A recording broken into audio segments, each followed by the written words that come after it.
Okay, so let me show you and talk about why we did particular hand gestures as we bowed. So you notice when I was standing up, we start with our hands in prayer, and it's normally at the heart, and this is a sign of respect, and it's a heart-centered process. I started with a half bow. You start and close with the half bow.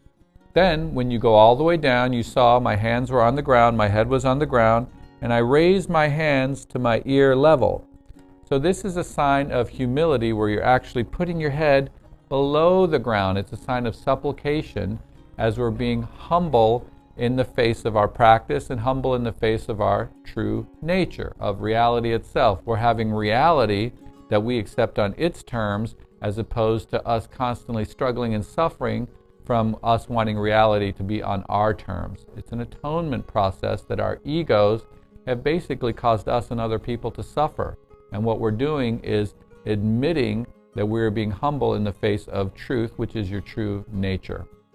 So we did that, and I showed you that one time. Then I did one extra bow for you, and when I did that bow, after this process, you saw me put my hands together in front of my third eye. And then I stood back up, and I closed with a half bow.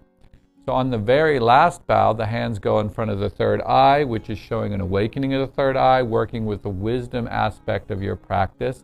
And then you ended with a half bow. So you could do any number of bows. Normally when we're bowing, we will bow 3 times in front of monks or in front of statues.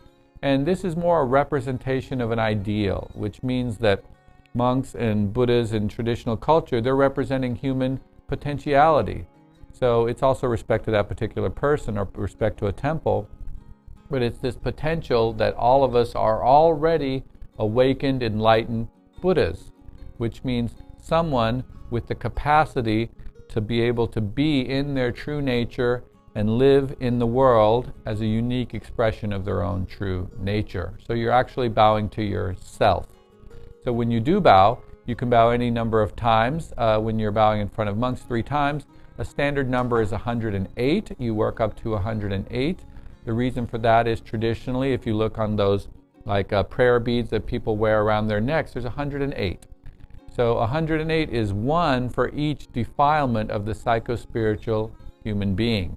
So 1 for each way that we basically kind of polluted ourselves with our kind of grasping and our attachment.